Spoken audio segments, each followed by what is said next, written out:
Good afternoon. How is everybody doing today? Just got back from my trip to the Precision Planting PTI farm in Pontiac, Illinois. Out there for a field day tour thing with Golden Harvest last night. That was very good, very interesting. They're doing some cutting edge stuff on that farm, and it always makes me come home and think I need to try all this stuff on our farm, and some of it happens, some of it doesn't, but we'll see. So that was good. A couple of different things going on today. We're probably going to go do some mowing because we need to get some stuff mowed, roadsides and filter strips and stuff before Brock takes our mower to Berkey tomorrow. And we got some wheat stubble to spray, some Roundup and 2,4-D, kill that clover off. They're going to get chicken litter spread for us here the first of the week, it sounds like, and we're going to get the ripper running next week. If we got time, we're also going to go look at that ripper that's parked out over there and see if we can do any more diagnostics on it. After I had trouble with it the other day there, somebody had suggested a sensor on the main rock shaft, and I'm thinking through it, I think that is probably our problem. That sounds right to me because of the way that it's acting. So we're going to look at the sensor, see if we have one that we could just swap it out, or two, if there are two of them on there, like there's the same sensor on different components, we can switch them and make the problem move to something else. Then we will know. Let's get busy.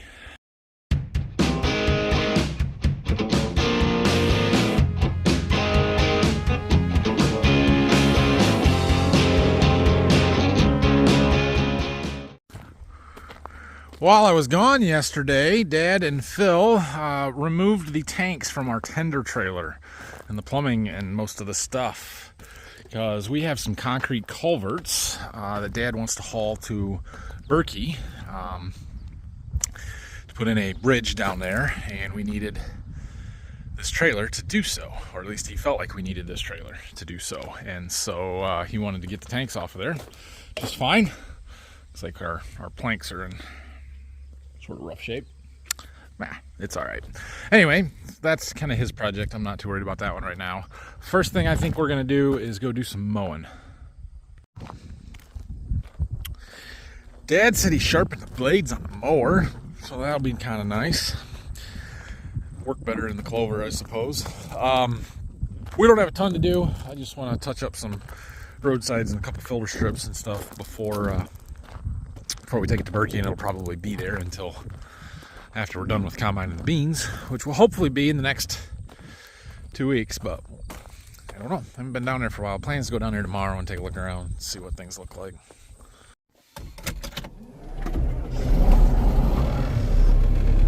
All right. I don't believe our AC works. It's not terribly hot out, but it's not cool. Look, there's a camera. How long's that been there? I wonder if there's any footage on it. Let's go do some mowing.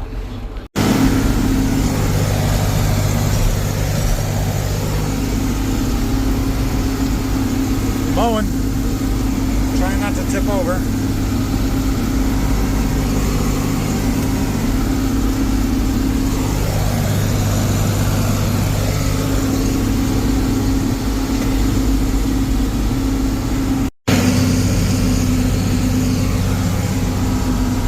Have turned a lot in 2 days since the last time I was here, or since we left yesterday morning. I guess it would be the day before when I really saw them. We're gonna head to Berkey tomorrow and see what those beans look like. I'm really curious to see relative to these. These here are a 2.5 maturity. The ones at Berkey are a 2.2 maturity, so they should be a little farther along. But anyway, we're just kind of going around, cleaning up the edge here, not hitting electric poles. We'll probably go around these fields again after harvest, although this one's getting planted wheat. Just to clean up the edges and the weeds, mow all this stuff down, but do what I can now.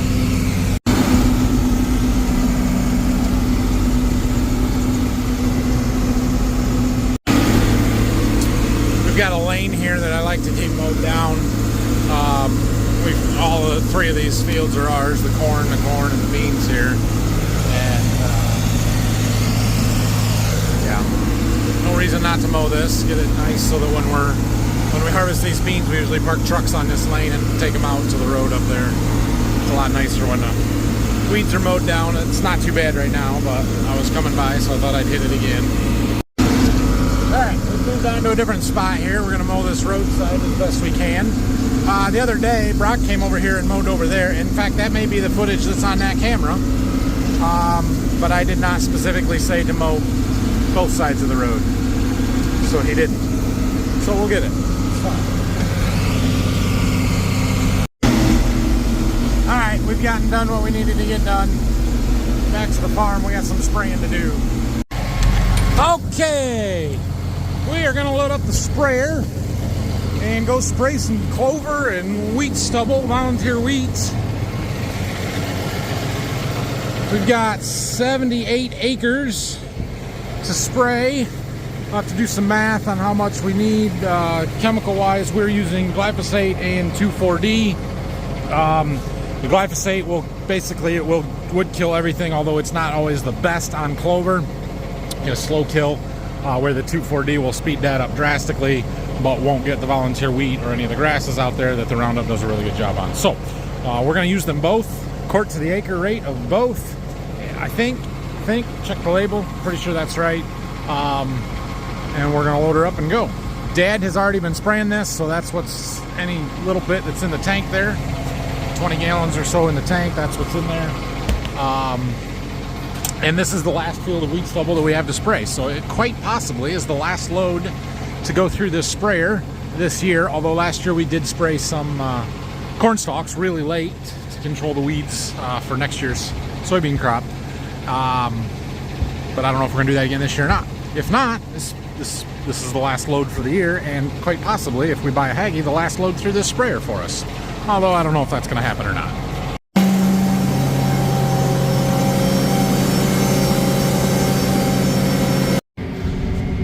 Alright, here's our wheat field. This is the same one we looked at earlier in the week. I think it was earlier this week. We were looking at the corn over here. Herbicide, which means not fungicide, which means we have to cover the whole field. So we have to back into all of our corners, and we have to do a good job, because if you have any skips out here, they will show up in about a week or less, and everybody will laugh at you. So do a good job. Anyway, let me perimeter the field and get stuff set up with an auto steer line, and we'll go from there. The clover stand out here is very, very, very good. It's a bit of a shame that we're killing it off, but it is time, and we need to get this stuff ready to plant corn into next year. You'll notice the spot here where there is no clover seed. This was all underwater when we spread it back in March, and there's just no way to spread it. So we went around it, and nothing grew there. We're right next to the river. Those trees over there is the river, and that floods, and there's just not much you can do about it. Good news, bad news situation. Good news is our tank is empty right when we finish the field back here. The bad news is, let me show you. See right here, as we got to this point, right when we started to run empty and the pressure ran low. The bad news, however, is that we still got a little strip to spray up there, which is, of course, up by the road. That's now, yeah, I don't know if we're gonna kill it. However, there is a saving grace here. That's what I'm looking for. We need to do a rinse system, a rinse cycle, especially since this is the last load of this chemical that we were spraying through here, and it's a herbicide, and we don't want any contamination left in the tank or the booms or anything like that. So we're doing that. I've got it set to a medium volume, and it's running through it now.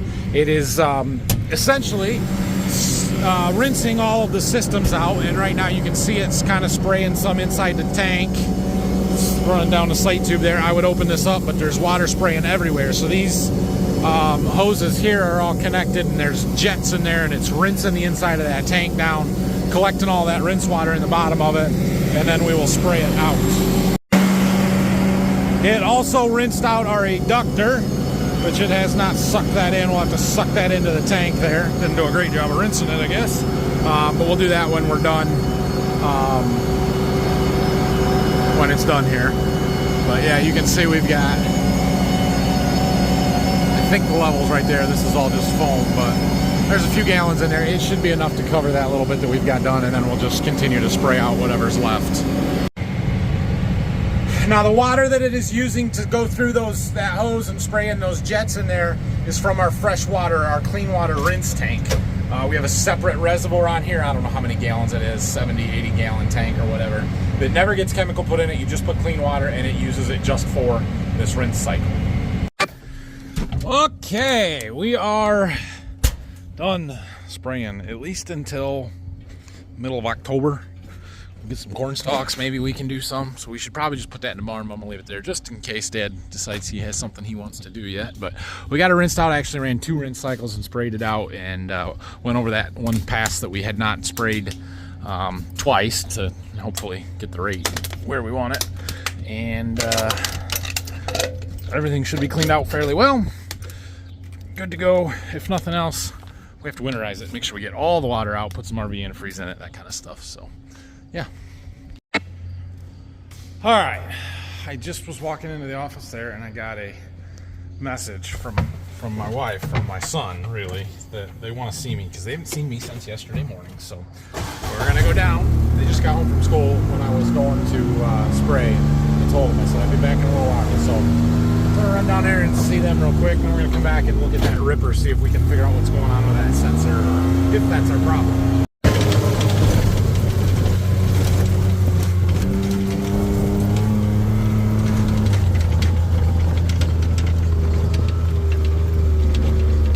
What's up, bud?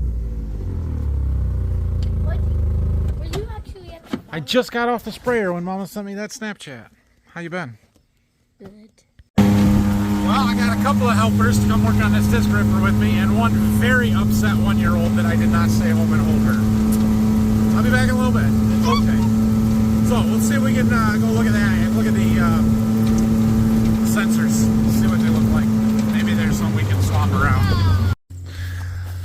All right, so the problem with little computers on tillage equipment is that you have lots of sensors, and sensors are known for problems. So right here, we have one of those sensors, and this shaft will rotate when these cylinders retract and lower the entire tool into the ground. It is fixed position relative to the ripper points, and so this is the sensor that kind of detects where that is at. And I am thinking that maybe this sensor is bad. This looks like a fairly common part.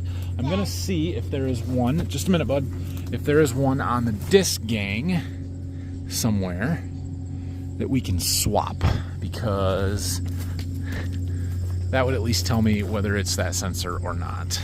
Somewhere, oh, right here, right there. That one is attached to this shaft, which is for the disc gangs. So let's swap those and see what happens. We're gonna need a Phillips screwdriver, it looks like. All right, so I got my screwdriver. Where? Ooh, can't do it one-handed. Anyway, we're trying to take this off. There's that silver clip there is just a protective. Oh my goodness.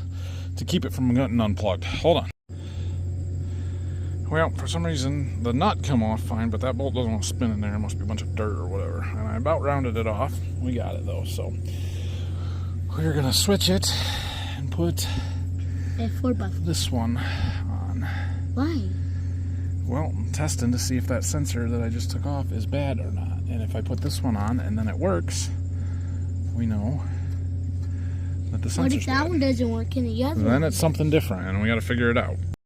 Daddy, All right, we got that one on. Now we got to put the other one back on the front there in the disc gang, and then try and recalibrate it. That over there look rusty and those look so clean. This one? Yeah. I don't know. The coating didn't last on that one as good, but we don't clean this dirt off like we should every year. That's what I'm trying to get it off. Yeah. It's all right. Okay, I need you to get down because we're going to use this in a second. All right, where's that other one? Up here. All right, now, if this is our problem, our discs won't work right now, but the ripper shanks will. So we're going to take it out to the field and go see what we can do. They found Grandpa's cracker stash. All right, well, it's not throwing any error codes at me, but we are going to run a recalibration anyway because I changed those sensors, so one would assume that the readings will at least be a little bit different. So this should work. We'll see. All All right, some good news, some bad news. One, bad news, our calibration failed. Good news, it was the discs with that sensor that we moved, which I was kind of thinking like, shouldn't the sensor fail? Shouldn't the calibration fail if the sensor is bad? And for some reason it wasn't with the Ripper, but it is on the discs. So I think that sensor is bad. We're going to see what happens here when I set it in the ground and try it, but I think I have isolated the problem. Good news. What? Because the disc blades are on an angle and they move it to the side. Good news, I did a calibration again. It did calibrate, so intermittent problem with that sensor maybe. But then we just tried to set it in the ground and everything is working. It's not slowly raising up on its own anymore. So I'm going to replace that sensor regardless, but I think we've got our tool working. I like it. That is good. You can also see this clover starting to curl up and die. Dad sprayed this field yesterday morning. 2,4-D, it works. Kills clover. Yep, working the whole pass here. That is good. So we'll make one pass going back up, and then that's all we're going to do for today. We're not quite ready to work all of this down, but we are getting closer. Oh, that makes me happy that it's working. So we even got some dust. Look at that.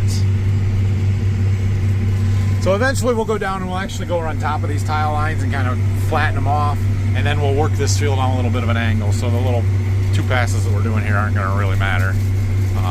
But you can see where it was kind of working there and not here and stuff the other day when we were doing this. You can definitely feel that when you get into the spots that weren't worked at all. It pulls hard. Like here. But it's working. We do need to go up on some hard flat ground like the driveway and double check our calibration. Not the calibration procedure that it does, but there's an offset that we can enter in here. If I hit this setup button for this depth, so we need to set it down until the shanks are just touching the ground or the driveway or hard level ground, and set that at 0 so that it knows how deep that those shanks are from 0 point. So right now it says that we are 8.2 inches deep on the Ripper, but that's from where it thinks 0 is, and I don't know if that's where 0 actually is. So we're gonna go calibrate that. I don't know which one of you it was that suggested the this sensor on the rock shaft there. I was leaning that way anyway, but when you gave me that comment, I'm like, yeah, that is probably it, and I thought it through, and I appreciate the suggestion. So thanks for your help. Fortunately, I have my helpers here to make this a little easier. All right, boys, here's what I need you to do. Nope. All right, I'm gonna go in the cab and I'm gonna set it down. I need you to tell me when these points are touching the ground. Can you tell me that? I need you to stand way back here when you do it, just like back here, and look across there, and when they start to touch the ground, I need you to tell me. We're not super level here, but it'll be okay. Yep, the Ripper points. When they start to touch the ground, you wave your hands or tell me. The ones that like face out, or the one right here. Okay. On any one of those, okay? Every one. Any of them. When one of them starts to hit the ground, you tell me. Okay. All right, now we are all the way up. The display says -16, so 16.2 above the ground. So we're gonna set it down nice and slow and wait for them to tell me.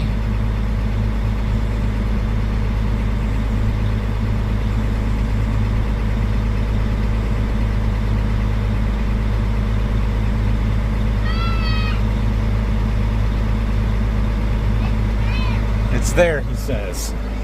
This says -2.3, so we were actually like 10.5 inches in the ground back there instead of 8. Let's go out and double check them. Just look and see where we're at.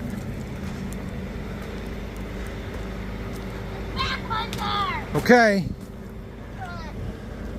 Yeah, we're not super level where we're at, but there, the back row is. Maybe we need to level our tool. The whole thing needs to get level. We could tilt it a little bit. We should find some level ground. We're gonna have to go somewhere else, find a level ground, and do this more. You know what we have that's super level? This concrete floor. I think I can back it in. I don't know if I can get the tractor all the way in, but that shouldn't matter if we can get the back wheels in. Let's see. Okay, you're gonna sit here and watch. Make sure you stay out of the way. What about you? You coming with me or are you staying and watching? Okay. I'll have to fold her up to get it in there. It's a little tight over there with the corn head, but we made it. And I got all 4 tires in, or corners. All right, boys, I'm gonna let it down. Can you do that again? Tell me when they're touching, okay?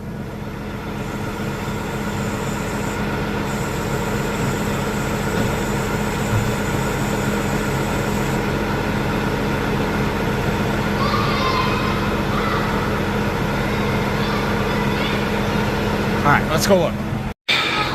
All right, so we've got it where these back ones are, they're on the ground, touching a little bit. The front ones are up a little bit. It's not horrible. I might try and level it some. I'm trying to look up in the operator's manual what it says to do. I'm gonna lift this up until it's just off the ground so I know we're not artificially tipping it by having weight on them. And then we'll try and look at how much the difference is. All right, so I found the instructions, and it says to set it down so you're an inch off the ground. We're slightly lower than that, but there is no weight on that back shanks. I can move them around. And then it says to stand back 30 yards, which I'm as far back as I can get here. And look at the main tube there, the one with the yellow sticker on it, which is hard to see with the corn head back there in the video. But determine if it is level, and it is clearly not level. We are definitely tipped back. So we need to adjust the tube on the front of the tongue here to help level that. So this big square tube here is on I got screws or eye bolts on each end, and by turning it, it changes the pitch of the rest of the machine. And there's a big sticker on there that says raise front, go that way, and we don't want to raise the front, we want to lower the front. So we're attempting to do that. But this thing turns hard. I got 1 turn out of it. I'm gonna get back and look and see how that is. See if we're closer than where we were. Can't ever stop them from climbing on stuff. Someday they're gonna fall and hurt themselves. And then I'm gonna say I told you so, and you're gonna call me a bad parent, but you'll learn these lessons somehow. It's definitely closer. We're not there yet. Oh, now we're better. Now we're lots better. Might go 1 more turn, but we're getting close. You can see I haven't raised or lowered it at all since where we showed it before. And now we've got gap under all of these. They're not quite even yet, but they're lots closer. That's good. All right, we have gone a total of 4 turns, and I feel much better about it. The shanks, it may not be perfect, but the shanks are a lot more even than they were. So we're gonna set them down onto the ground and do our calibration, or set our 0 point. All right, well, after doing that, we're much closer. So the back ones, 3 of the 4 are, no, 2 of the 3 are touching. The 2 on that side are off just a little bit, but we're basically touching there. The next one is off. That one's a little high. That one is touching.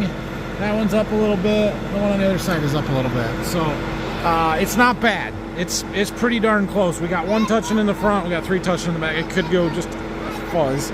If anything, we're off a little bit this way. So I'm going to look into leveling side to side, see what it says about that. But we're within a ½ inch on all of them, and I don't think that's too much to worry about. This is heavy tillage pass. It isn't going to make any difference. All right, so I wanted to look at the disc blades as well and see kind of what the display says. They're only 1.6 off the ground, and we are closer to 3 than 1.6. I think that's wear in the blades. That's 3 inches. What does this blade measure? 24. I'm pretty sure they're 26 new. So that makes sense. So I'm going to adjust our display to compensate. Look at that. I even got it inside the door. And it should shut without hitting it. So we're just going to leave it there. I got that working where I want it, I think. I'm still going to replace that 1 sensor, but for whatever reason right now it seems to be working fine.